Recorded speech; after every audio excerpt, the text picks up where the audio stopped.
Shalom, salam jumpa lagi dengan saya di Inkatut Channel dalam setiap renungan harian.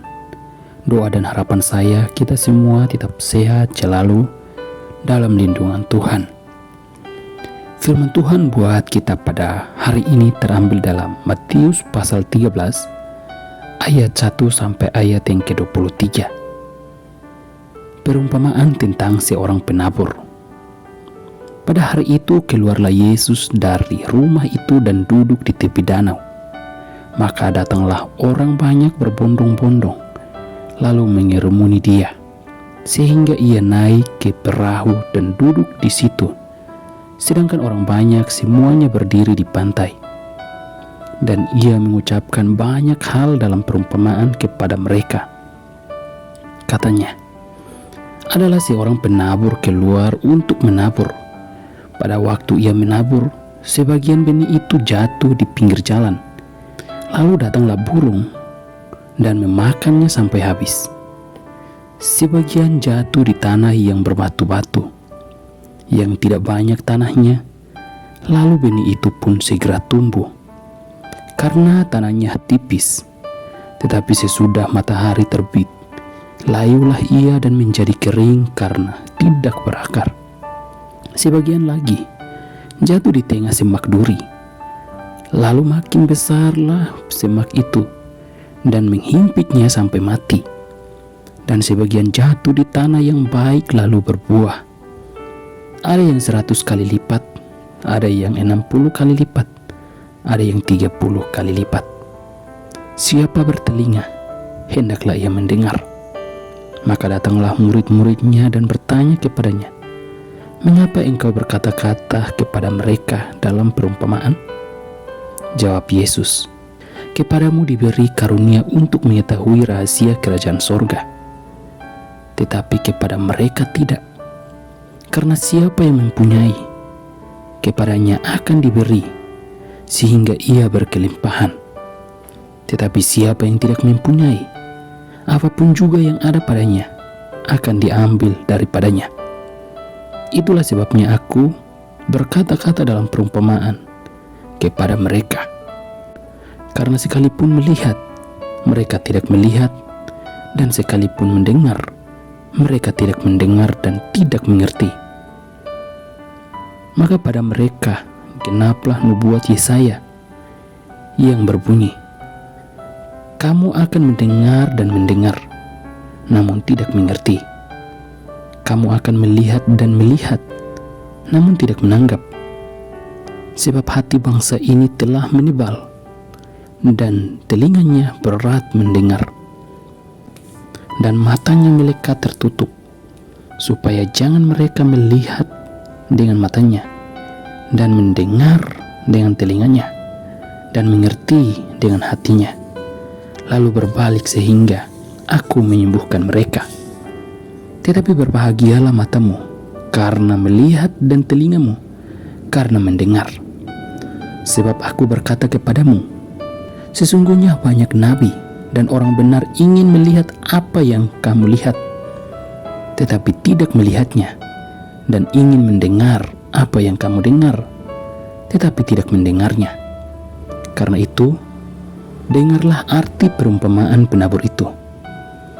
Kepada setiap orang yang mendengar firman tentang kerajaan sorga, tidak mengertinya, datanglah si jahat dan merampas yang ditaburkan dalam hati orang itu. Itulah benih yang ditaburkan di pinggir jalan. Benih yang ditaburkan di tanah yang berbatu-batu ialah orang yang mendengar firman itu dan segera menerimanya dengan gembira. Tetapi ia tidak berakar dan tahan sebentar saja. Apabila datang penindasan atau penganiayaan karena firman itu, orang itu pun segera murtad. Yang ditaburkan di tengah semak duri ialah orang yang mendengar firman itu, lalu kekhawatiran dunia ini dan tipu daya kekayaan menghimpit firman itu sehingga tidak berbuah. Yang ditaburkan di tanah yang baik ialah orang yang mendengar firman itu dan mengerti, dan karena itu ia berbuah Ada yang 100 kali lipat, ada yang 60 kali lipat, ada yang 30 kali lipat. Saudara-saudara, firman Tuhan yang kita bacakan pada pagi hari ini, kita melihat di sini bahwa sepanjang pelayanan Yesus di dunia, dalam pengajarannya, Yesus menggunakan banyak perumpamaan. Saudara-saudara, berbicara tentang perumpamaan, perumpamaan berarti mengajarkan hal untuk diperbandingkan. Biasanya perumpamaan merupakan cerita-cerita pendek yang dikisahkan dalam rangka pengajaran. Perumpamaan juga dapat berupa kalimat-kalimat pendek yang membandingkan suatu hal yang dilakukan seseorang dengan sebuah peristiwa alamiah atau yang biasa terjadi. Sebagai contoh, kita bisa lihat di dalam Amsal pasal 6 ayat 6-8 yang membandingkan seekor semut yang mengumpulkan makanan dan merencanakan masa depannya dengan manusia yang seharusnya saling kerjasama dan melaksanakan kewajiban-kewajibannya. Nabi Yesaya juga membandingkan bangsa Israel pada zamannya dengan kebun anggur yang tidak menghasilkan anggur yang baik. Bisa kita lihat dalam Yesaya 5 ayat 1-5. Sehingga pemiliknya tidak mau lagi merawat kebun anggur tersebut. Lalu menurut Yesaya, Allah tidak akan peduli lagi pada bangsa Israel jika hidup mereka tidak menghasilkan buah yang baik, yaitu melakukan kebenaran.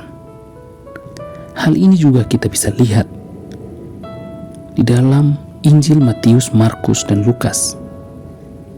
Dalam pengajaran Yesus sering menggunakan banyak perumpamaan untuk menggambarkan Allah dan cara hidup yang semestinya dalam kerajaan Allah. Beberapa perumpamaan hanya berbentuk kalimat-kalimat pendek. Misalnya tentang orang buta menuntun orang buta, Matius 15 ayat 14. Rumah tangga yang terpecah-pecah, Matius 12 ayat 25. Memberikan mutiara kepada babi, Matius 7 ayat 6. Dan mata sebagai pelita tubuh, Matius 6 ayat 22-23. Lebih dari 40 perumpamaan berbentuk cerita pendek. Misalnya dalam perumpamaan Yesus yang mengumpamakan datangnya kerajaan surga dengan seorang penabur benih. Dalam teks yang sudah kita bacakan pada hari ini, dalam Matius 13 ayat 3-9. Dengan harta yang terpendam, Matius 13 ayat 44. Dan dengan lalang di antara gandum. Beberapa perumpamaan yang berbentuk cerita pendek diberi penjelasan seperti dalam Matius 13 ayat 36-43. Penjelasan ini dimaksudkan untuk membantu jemaat memahami pesan yang ingin disampaikan oleh Yesus.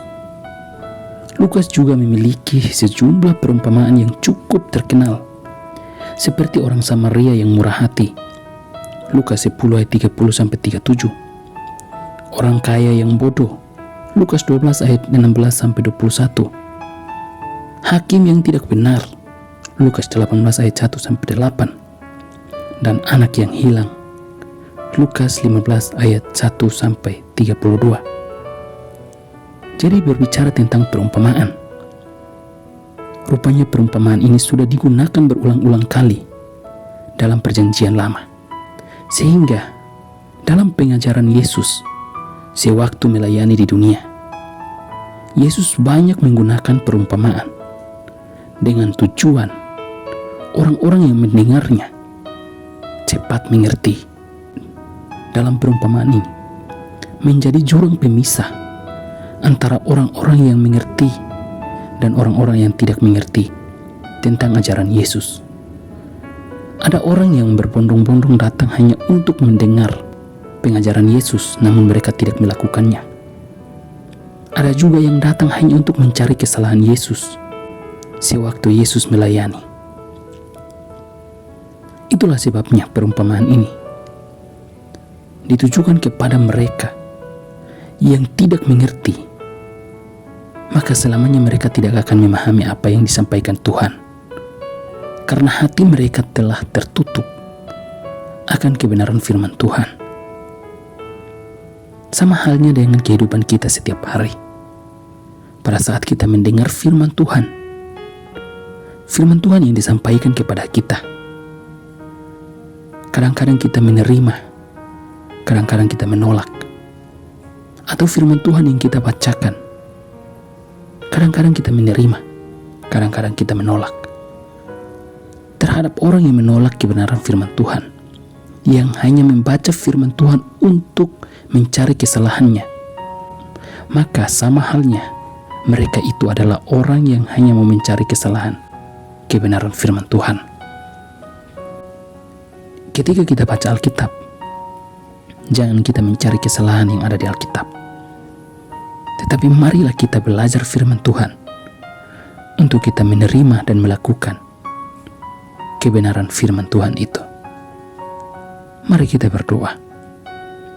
Terima kasih Tuhan buat firman yang sudah kami renungkan pada hari ini.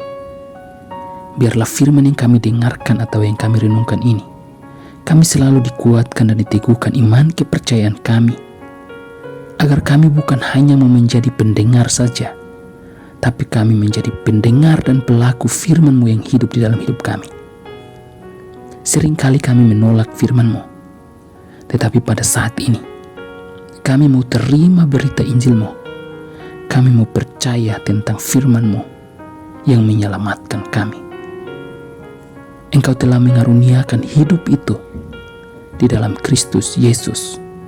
Dan biarlah firman yang kami dengarkan boleh kami dapat mengerti dan melakukan kehendak-Mu di dalam kehidupan kami.